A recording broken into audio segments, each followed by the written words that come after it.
Hi, Pam Bowers here. This is one of my favorite longtime students, Cassidy Phelan. Kathy's been with me since she was 6 years old.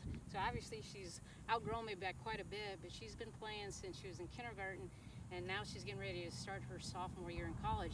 And so kind of what I wanted Cassidy to do today is maybe share some of her experiences, things that have helped her have the longevity in her golf career, because a lot of kids, when they get pushed too hard, they end up burning out, or maybe they lose interest. But I wanted to have Cass share. So what do you think has been some of the best things that have helped you? Probably the biggest thing is actually the little amount of pressure my parents have put on me. The biggest thing they told me when I was growing up was, like, this is for fun. This is, if you want to go pro, that's your decision. It's always going to be your decision. But in the end of the day, this sport is for fun. You're supposed to be happy while doing this. So, like, it's never been so much pressure put on me. So to keep playing this sport for 13 years, it's like there's just no pressure. In fact, most of the pressure comes from myself to just keep doing good. Right. But that's probably the biggest thing that's kept me going, and just honestly, the amount, this sport, you can do so much with it, and you can let your imagination run wild, and you can't get injured. You could play the sport until you're 99 years old, whereas football, basketball players, if they get hurt, they're done. Right. Like golf, like I can't wait till I'm 80 years old and we're playing with my grandkids playing, There you go. like at a little executive course or something here probably. There you go. That sounds good. So as you think back to your playing and your practicing, what type of rhythm helped you be able to start tournament golf? And do you remember when you started playing tournament golf? I started playing when I was about 10 years old. That was, I think, my first U.S. Kids tournament. I would say, like, the rhythm that was really starting kind of doing everything for myself and getting my own routine down. And I don't think that really clicked in my head until about my junior and senior year, because I still was growing. I had so many growth spurts. So, like, a rhythm didn't click, I would say, until, like, my senior and even college year. Like, even my first semester of college, I was still trying to figure out a rhythm. And now I feel like I found a rhythm. And sometimes when I deter from that, it helps that I have a central to go back to.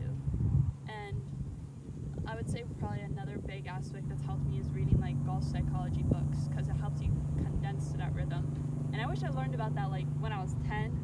But I was 10. I didn't know what I was Right. doing. Yeah, it's a little deep thought for that age. And Yeah. I think that the big thing with Cassidy was when she was learning to play, we actually started the way that you're learning according to our YouTube channel with the L's and the Y's, the power zone. Still to date, when Cassidy struggles with her swing, she downshifts back to her L's and Y's so that she can click her timing back in together.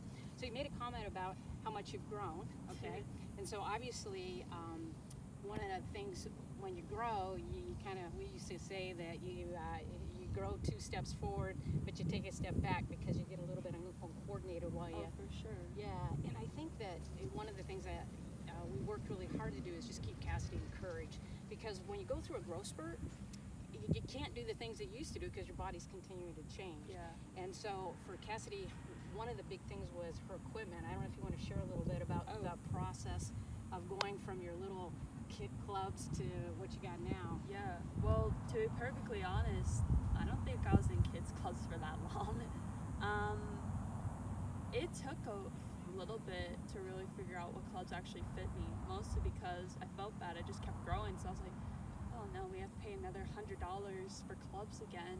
So it was really difficult. I mean, I think I was probably in 2 sets of kids clubs, and then I went into women's, then I found a men's. I didn't even go to seniors.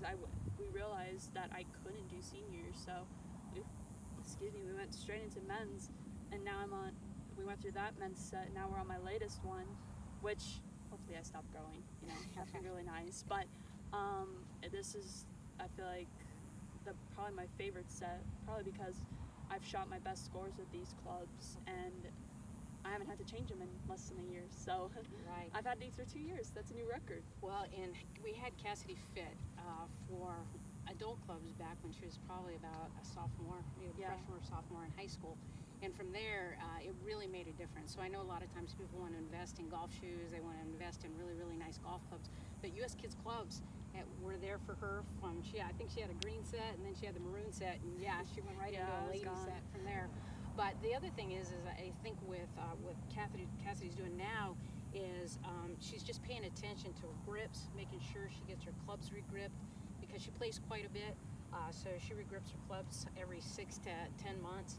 And then she also is working on making sure her lie angles are still correct with her clubs because she practices and plays so much in college golf. So one last question for you. What has made golf fun for you? And we'll ask you that. That's actually kind of a trick question. I think what's the biggest thing that's made golf fun for me is the family aspect of it. Like, I started it because I didn't want to play any other sport. I hated running, so we found golf. My dad played a little bit here and there. My mom rarely, if any, and then my sister didn't at the time. So I started, my sister started, and then my dad was like, "Oh, well, why don't we all start playing together as a family?" And I think that's the biggest thing that's made it fun for me is I've been privileged by my parents to play such amazing courses. Like, a few years back on Father's Day, we went to Bandon Dunes, and that was probably my favorite moment with my family, was staying there for a week and playing that amazing course. And we just get to do that and travel together, and it's not like one kid can't play, it's not like one parent can play. And my mom said by the time we're both in college, she wants to really start getting back into it, so that way my dad doesn't have missing players, that way she could play too. Yeah, and I'll tell you, her mom has listened to a lot of golf lessons, so she definitely knows what to do. Now she's got to put it into practice. But so if you had any last words of wisdom to our parents and our players, what would you say? For the parents, I would say it takes time. My parents learned that firsthand with me because I kept growing. You're not going to get that first perfect swing until a very long time.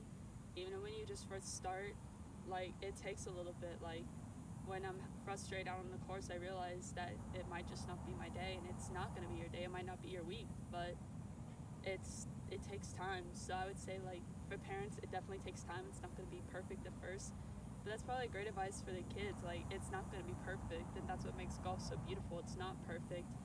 You see these pros out there, they'll hit bad shots. Like, I watched a tour pro ground ball a 3-wood, but he still got a birdie because it didn't faze him. You're gonna make mistakes out there, and it's taken a while for me to understand that. Yeah. Especially as a kid who wants everything to be perfect and wants to be good, but has had to face so many challenges of growing and then maturing. Like, it takes time, but when it comes, it's so beautiful to watch. Well, that's great advice. I think for Cassidy, that is one of the biggest things that we've worked through as she's grown and gone through different seasons of life. She's actually had to learn to have emotional self-control and discipline because the golf game is not just about swinging, it's about being in control and being professional while you're out there. That actually gets people to want to invite you back, but it also helps you become a more accomplished player. So Cassidy's had a great summer season. She won our Southern Nevada Women's Golf Open. She shot 10 under par out at Reflection Bay. She had a great freshman season, Rocky Mountain Region Freshman Player of the Year. So I just want to wish you good luck for your season. I want you to close out with a couple